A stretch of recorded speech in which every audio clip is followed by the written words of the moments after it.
Hello and welcome to the first episode ever of You Should Be Playing. Now, after a long time of kind of brainstorming and coming up with different ideas for the channel of what I wanted to do to kind of combine some ideas, if you guys remember way back when I first started this specific channel, I did a video series called The Greatest Generation where I talked about Xbox 360 games in particular.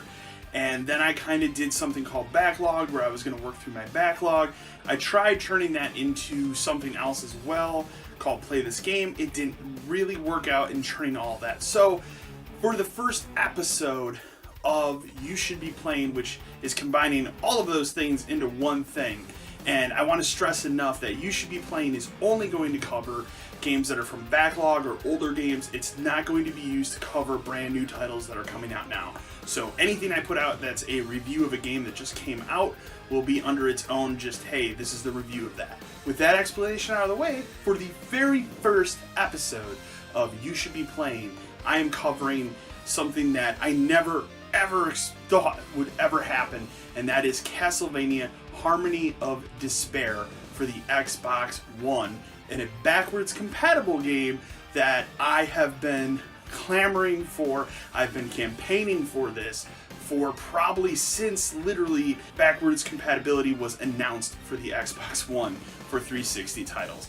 It's a game I never thought would happen given the current state of Konami, and after I've kind of seen the other Castlevania games that were on the 360 come to the system through backwards compatibility, like Symphony of the Night and the Lords of Shadow Saga, I thought to myself, well, there's only one, technically two, but one game that could come over, but I just don't see it. It's an oddity.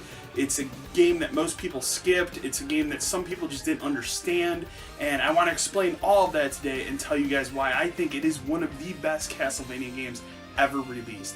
I can't believe I finally get to talk about Castlevania Harmony of Despair, and also tell you guys you can pick it up today and play it through backwards compatibility on the Xbox One. Anyways, guys, I hope you enjoyed this video today.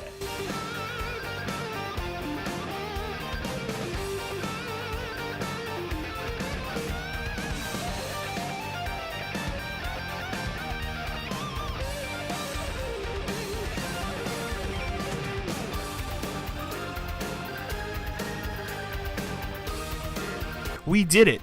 We finally did it. Ever since the launch of the Xbox 360 backwards compatibility, there has been one single game that I've been waiting for and eagerly anticipating its re-release on the Xbox One. This has been the single biggest pipe dream of a game relaunch for the platform that I've been waiting years for, literal years for, and honestly, I never thought it would happen. Konami, as you guys know, is simply just not in the business of making consumer-friendly decisions these days, especially after the Metal Gear Solid 5 debacle with Hideo Kojima. So imagine my sheer and utter surprise this past week when I was scrolling through my newsfeed and saw that Castlevania Harmony of Despair was now a backwards compatible title for the Xbox One family of systems. The last Castlevania game that I truly wanted to have on this program. Although I'm still kind of hoping for that OG Xbox game Curse of Darkness to complete the cycle.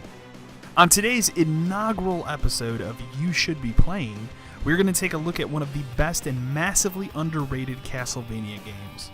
It brings me nothing but pure and utter joy to be able to finally talk about this game again, and if there's one thing I hope you take away from this video is that you should hop on your Xbox One system and purchase this game immediately, because the time is now.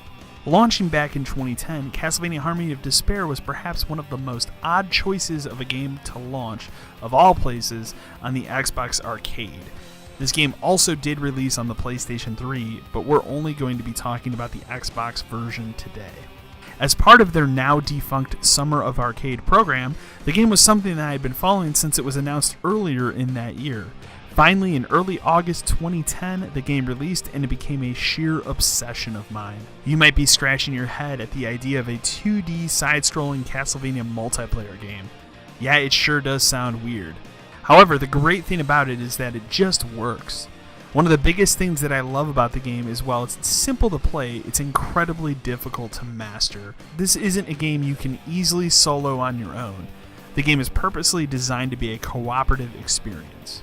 The game basically works like this. 6 players will drop into one of 6 or 11 after downloadable content updates, maps at different locations. From there, you'll need to work together as a team to reach the boss to defeat the stage.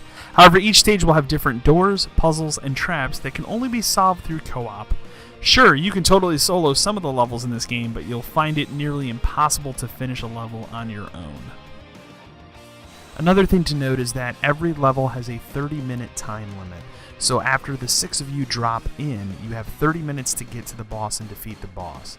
Now, when you are defeated in cooperative mode, you'll then be put into what's called bone mode or skeleton mode. You can be revived if another player picks up what's called the Water of Life and revives you. Otherwise, you stay in this mode. You can be killed and resurrected on your own in skeleton mode. However, every time a person dies in skeleton mode, you lose 3 minutes on that timer. So this is especially frustrating when you get to the end of the game and you face Dracula. What takes this game to the next level is that there is no hand-holding here. If you are familiar with the basic concepts of the Game Boy Advance and DS Castlevania games, then you will understand some of the concepts presented within the game and the characters you play in the game as well. The different characters and how they are playing is one of the other great and most rewarding aspects of Harmony of Despair. For example, the character Shanoa's power revolves around her intricate glyph system and something that isn't going to be understood by your average gamer who maybe didn't play Order of Ecclesia in 2008. So for example, for Shanoa, basically what will happen is if there is a character or an enemy in the map that you're playing that has a glyph, you'll see it appear above their head, and then you'll press up on the D-pad and you'll kind of absorb that power. Some Cruz, also from a few of the mid-2000 Castlevania games, has a persistent system which he gains skills from defeating different enemies. And there's also a persistent loot grind to this game as well. Yes, there may only be 6 levels in the base game, but those 6 levels you'll find yourself playing over and over again just to grind out getting different loot. And let's talk about the downloadable content. They released 5 different DLC maps, and just about every single one of them is great. I especially like the Pyramid level, which is Chapter 7, and the 2 levels that are based upon the classic Symphony of the Night Castle, splitting up familiar locales into 2 different maps, both retaining some of their most famous bosses as well. There are also some great downloadable characters for this game, such as Maria Rennard, Julius Belmont, hell, even Simon Belmont, all make an appearance thanks to downloadable content. Look, I'll say this much about the game. If you are anywhere close to a fan of Castlevania games, especially the 2D ones from the early to mid-2000s, then you are going to have a blast with this game. From the gorgeous 2D art style to the excellent remixes of some of the series' most timeless music, this game never disappoints. This is a video I never thought I was going to get to make. The hardest part about making a video on a mostly online game from the 360 era is that you need people to be playing the game to do so, and this game had seemed to be all but forgotten. With the magic of Microsoft's Xbox 360 Backwards Compatibility program, it has breathed new life into this long-dormant title. This last week or so, I have been doing nothing but playing this game again.